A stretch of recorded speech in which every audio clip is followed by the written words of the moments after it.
तो आइए हम लोग आगे बात करते हैं विद्युत क्षेत्र रेखाएं या फिर इलेक्ट्रिक फील्ड लाइंस। तो ये क्या होती हैं? तो मैंने आपको बताया था कि जब भी कोई एक ऑब्जेक्ट होता है, मान लीजिए आपके पास एक कोई ये ऑब्जेक्ट है, जब इसको हम लोग इलेक्ट्रिकली चार्ज करते हैं, ठीक है, या फिर इसे विद्युत आवेशित करते हैं, तो इसके चारों तरफ एक फील्ड जनरेट हो जाता है, ठीक है। इस तरीके से एक क्षेत्र जनरेट हो जाता है जिसे हम लोग क्या कहते थे, इलेक्ट्रिक फील्ड कहते थे या फिर विद्युत क्षेत्र कहते थे। तो इस विद्युत क्षेत्र जो चारों तरफ इसके जनरेट हुआ है, इसको अगर हम लोग एक काल्पनिक रेखा या फिर इमेजिनरी लाइन पे दिखाना चाहें तो इसी को हम लोग कहते हैं विद्युत क्षेत्र रेखाएं या फिर इलेक्ट्रिक फील्ड लाइंस, ठीक है। तो मैं यहाँ से आपको दिखा रहा हूँ कि अगर आप एक विद्युत क्षेत्र रेखा खींचते हैं तो मान के चलिए ये आपका एक कर्व खींचे, ठीक है, एक काल्पनिक रेखा है, ये आपका एक काल्पनिक रेखा है, इसको हमने खींचा तो इसका डायरेक्शन हमारा इस तरीके का है, ये फॉरवर्ड डायरेक्शन इसका इधर का है। तो मैंने इस पर एक पॉइंट लिया ए और इस पर इधर एक पॉइंट लिया बी। तो अगर इस पर हम एक टेंजेंट ड्रॉ करेंगे या फिर स्पर्श रेखा खींचेंगे तो यहाँ पे एक टेंजेंट ड्रॉ किया हमने इस तरीके से और फिर यहाँ पे एक टेंजेंट ड्रॉ किया हमने इस तरीके से। तो जब इस पर हमने स्पर्श रेखा खींचा तो यहाँ पे जो ये हमारी लाइन है, जो इसका टेंजेंट है, वो पॉइंट ए पर इलेक्ट्रिक फील्ड के डायरेक्शन को दिखाएगा। जो पॉइंट बी है वो भी पॉइंट बी पर इलेक्ट्रिक फील्ड के डायरेक्शन को दिखाएगा। तो ये आपको पता है कि जो इलेक्ट्रिक फील्ड का डायरेक्शन होता है वो पॉजिटिव चार्ज से, ठीक है, बाहर की तरफ होता है, इनफाइनाइट तक होता है, ठीक है। अगर ये चार्ज आपका निगेटिव है तो ये इनफाइनाइट से अंदर की ओर होता है। तो ये चीज़ मैंने आपको पहले से बताया था। तो यहाँ से आपको समझ में आया होगा कि अगर इस पर्टिकुलर लाइन पर हमने कोई पॉइंट लिया ए और बी तो ये पॉइंट पर हमारा जो है इलेक्ट्रिक फील्ड के डायरेक्शन और मैग्नीट्यूड दोनों को दिखाएगा। तो आप यहाँ से इसके डेफिनेशन को समझ सकते हैं। देखिए यहाँ पे इसका डेफिनेशन क्या लिखा है। देखिए यहाँ पे लिखा है कि विद्युत क्षेत्र रेखा विद्युत क्षेत्र में खींचा गया वह काल्पनिक निष्कोण कर्व होता है, ठीक है।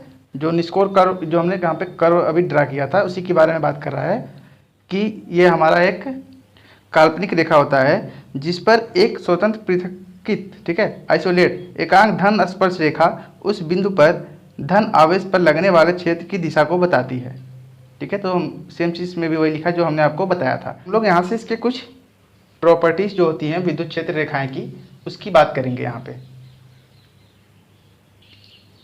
देखिए इसकी प्रॉपर्टी देखिए, तो पहले में देखिए यहाँ पे अगर ये प्लस चार्ज है तो जो आपकी विद्युत क्षेत्र रेखाएं होंगी वो प्लस से बाहर की तरफ होंगी और ये इनफाइनाइट तक जा सकती हैं, ठीक है।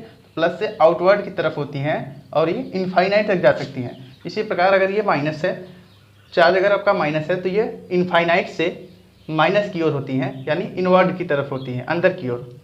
और इसी तरीके से अगर सेम नेचर के आवेश हैं आपके तो ये दूसरे को क्या करती हैं, प्रतिकर्षित करती हैं, यानी रिपल्सन फोर्स इनके बीच कार्य करता है। तो यहाँ पे देखिए मैंने यहाँ पे विद्युत क्षेत्र रेखाओं को दूर हटते हुए यहाँ पे दिखाया है। और इसके विपरीत आपको ये पता ही है कि हमेशा ये प्लस से माइनस की ओर रेखाएं चलती हैं, ठीक है। तो ये आपकी प्रॉपर्टी हो गई।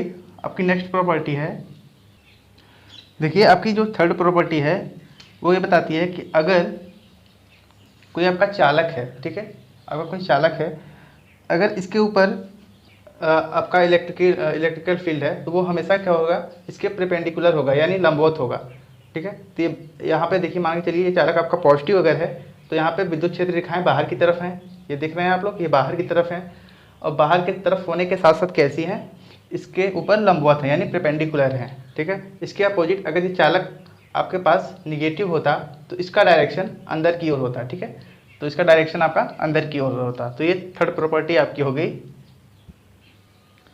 जो आपकी चौथी प्रॉपर्टी है वो ये बताती है कि कभी भी इलेक्ट्रिक फील्ड लाइंस आपस में एक दूसरे को नहीं काटती, ठीक है, एक दूसरे को कभी भी इंटरसेक्ट नहीं करती। यहाँ पे देखिए इंटरसेक्ट किया हुआ है, अगर हमने यहाँ पे इसको काट दिया तो यहाँ से हम जब इसका टेंजेंट ड्रॉ करेंगे, यानी कि स्पर्श रेखा ड्रॉ करेंगे, तो यहाँ एक ही पॉइंट से दो आपकी इलेक्ट्रिक फील्ड लाइंस का डायरेक्शन ये दिखाएगा। तो ये ऐसा कभी पॉसिबल नहीं होता। तो इस तरीके का डायग्राम कभी भी पॉसिबल नहीं होगा, यानी कि दो विद्युत क्षेत्र रेखाएं आपस में एक दूसरे को कभी नहीं काटेंगी, ठीक है।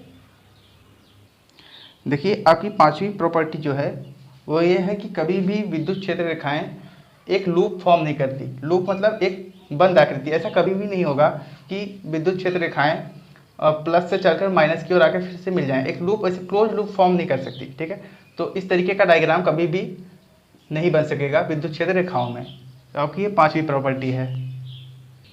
देखिए आपकी जो छठवीं प्रॉपर्टी है वो ये बताती है कि अगर कहीं पे भी विद्युत क्षेत्र रेखाएं दूर दूर पर हैं तो इनके बीच जो हमारा विद्युत क्षेत्र होगा वो कमज़ोर होगा, और किसी क्षेत्र में अगर विद्युत क्षेत्र रेखाएं नज़दीक में हैं, मतलब पास पास हैं, तो इनके बीच विद्युत क्षेत्र का जो मैग्नीट्यूड होगा वो हमारा वो सबसे अधिक होगा। तो अगर इन दोनों का हम कंपैरिजन करें यानी तुलना करें तो जो हमारा E2 है वो ज़्यादा मतलब शक्तिशाली होगा किससे, E1 से, ठीक है।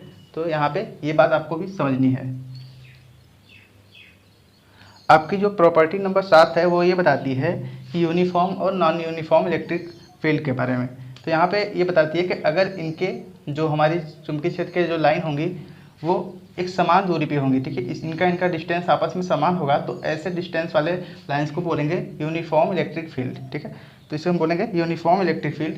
अगर इस तरीके का होगा कि यहाँ पे देखिए, यहाँ पे पास पास में है लेकिन यहाँ से दूर हटते हुए जितनी दूर जा रही है वहाँ पे इलेक्ट्रिक फील्ड कम होता जा रहा है, तो इसको बोलेंगे नॉन यूनिफॉर्म, मतलब एक समान जैसा आपका इलेक्ट्रिक फील्ड नहीं है, तो इसे बोलेंगे समान इलेक्ट्रिक फील्ड यानी समान विद्युत क्षेत्र, या फिर इसे असमान विद्युत क्षेत्र बोलेंगे, ठीक है। तो आइए आगे हम लोग समझते हैं विद्युत द्विध्रुव तथा विद्युत द्विध्रुव आघूर्ण। तो ये क्या होता है, या फिर इसको अंग्रेजी में बोलते हैं इलेक्ट्रिक डाइपोल, और विद्युत द्विध्रुव आघूर्ण को बोलेंगे इलेक्ट्रिक डाइपोल मोमेंट, ठीक है। तो इनको हम लोग समझते हैं कि ये क्या होता है। तो सबसे पहले हम विद्युत द्विध्रुव की डेफिनेशन को जानते हैं कि ये क्या होता है। तो इसका जो डेफिनेशन होता है, पहले आप समझ लीजिए डेफिनेशन इसका यहाँ से, कि जब आपके पास दो विपरीत नेचर के आवेश होते हैं उनके और मान आपस में बराबर होते हैं, जैसे मान लिया यहाँ पे एक मैंने प्लस लिया और यहाँ पे एक माइनस लिया, ठीक है, विपरीत नेचर के आवेश हो गए ये, और इनके मान बराबर होंगे। तो मान लीजिए मैंने इसका मान Q माना तो इसका भी मान मैंने Q ही माना, तो दोनों आपस में इनका मान बराबर हो गया, और इनके बीच जो दूरी है वो बहुत कम है, और वो दूरी आपकी मान लीजिए D है, ठीक है। इनके बीच की जो दूरी है वो आपकी D है। तो इसको हम कहेंगे कि विद्युत द्विध्रुव आघूर्ण, इनका जो पेयर बन रहा है बीच की दूरी का सब मिला के, इसको बोलेंगे द्विध्रुव आघूर्ण या फिर इलेक्ट्रिक डाइपोल इसको बोलेंगे। अब आगे बात कर लेते हैं कि ये D क्या है। तो यहाँ पे D आपका है डाइपोल लेंथ, ठीक है, डाइपोल लेंथ, हिंदी में क्या बोलेंगे इसको, द्विध्रुव लंबाई। तो द्विध्रुव लंबाई इसको हिंदी में बोलेंगे। तो आप लोग यहाँ से विद्युत द्विध्रुव की परिभाषा देख सकते हैं कि जब परिमाण में समान व विपरीत प्रकृति वाले अल्प आवेश अल्पतम दूरी पर होते हैं तो उनके इस आवेश युग्म को विद्युत द्विध्रुव कहते हैं, ठीक है। तो इसका डेफिनेशन आपको समझ में आ गया। अब आगे हम लोग बात करते हैं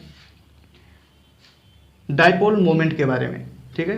तो आगे हम लोग बात करेंगे डाइपोल मोमेंट, या फिर हिंदी में आप इसको कह सकते हैं द्विध्रुव आघूर्ण। तो इसको हम लोग P से रिप्रेजेंट करेंगे। तो यहाँ पर मैंने वेक्टर लगा दिया क्योंकि ये हमारा क्या है, एक वेक्टर क्वांटिटी है, या फिर आप इसे बोल सकते हैं ये हमारा एक सदिश राशि है, ठीक है। तो इसका मैग्नीट्यूड कैसे निकालेंगे, इसका मान निकालेंगे हम लोग दोनों आवेशों में से किसी एक आवेश का मान। तो मैंने मान लिया एक आवेश यानी Q ले लिया, इनटू इनके बीच का विस्थापन, जो इनके बीच की जो दूरी है, ठीक है, विस्थापन है वो आपका D है, ठीक है। तो ये विस्थापन आपका एक सदिश राशि है, तो मैंने भी इसको सदिश माना। तो इनका जो मान निकल गया वो आपका हो गया P = Q × D। अच्छा, अब बात करेंगे कि इसका मात्रक क्या होता है। तो इसका मात्रक कैसे निकालेंगे, यहाँ पे Q यानी आवेश का मात्रक होता है आपका कूलाम, ठीक है, आवेश का मात्रक आपका होता है कूलाम, इनटू D यानी विस्थापन का मात्रक आपका होता है मीटर, ठीक है। तो कूलाम गुणे मीटर इसका मात्रक हो जाएगा, या फिर इसके इनको मिलाकर कहते हैं dy। तो इसका मात्रक dy भी होता है, आपको ये चीज़ याद करके रखनी है, ठीक है। इसका मतलब मात्रक क्या होगा, dy। ठीक है, तो कूलाम गुणे मीटर बोल लीजिए या फिर इसको dy बोलिए। तो dy आपका किसका मात्रक है, डायपोल मोमेंट या फिर द्विध्रुव आघूर्ण का। ठीक है, तो अब इसका बीमा भी देख लेते हैं इसके साथ साथ। तो इसका बीमा निकाल लेते हैं। तो बीमा इसका क्या होता है, इलेक्ट्रिक डायपोल का जो आपका डायमेंशनल फार्मूला होगा वो होता है m नॉट, ठीक है, l power 1 t power 1 into ampere के पावर 1। ठीक है, तो मैंने यहाँ पे निकाला नहीं है क्योंकि आप निकाल सकते हैं इसको। ठीक है, यहाँ पे आप कूलाम का निकालिए, फिर मीटर का निकालिए, वहाँ पे आपका ये इसका डायमेंशनल फार्मूला आपको आ जाएगा। अच्छा, इसके साथ बात कर लेते हैं कि एक जो डिबॉई होता है आपका, उसका मान क्या होता है। ठीक है, तो एक डिबॉई बराबर आपका होता है 3.3 इंटू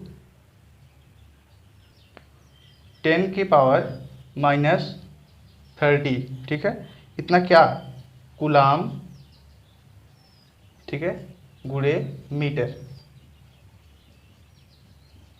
तो एक डिबॉई बराबर आपका होता है 3.3 गुणे 10 के पावर -3 कूलाम गुणे मीटर। ठीक है, तो आप यहाँ से इसका डेफिनेशन आप टोटल समझ सकते हैं इलेक्ट्रिक डायपोल का। ठीक है, और इलेक्ट्रिक डायपोल मोमेंट का। तो इलेक्ट्रिक डायपोल मोमेंट का डेफिनेशन क्या हो गया कि किसी विद्युत द्विध्रुव का आघूर्ण एक आवेश के परिमाण यानी Q तथा उसके बीच की दूरी विस्थापन के गुणनफल के बराबर होता है। ठीक है, तो बस आज के लिए इतना ही, बाकी का हम लोग बाद में डिस्कस करेंगे। ठीक है, थैंक यू।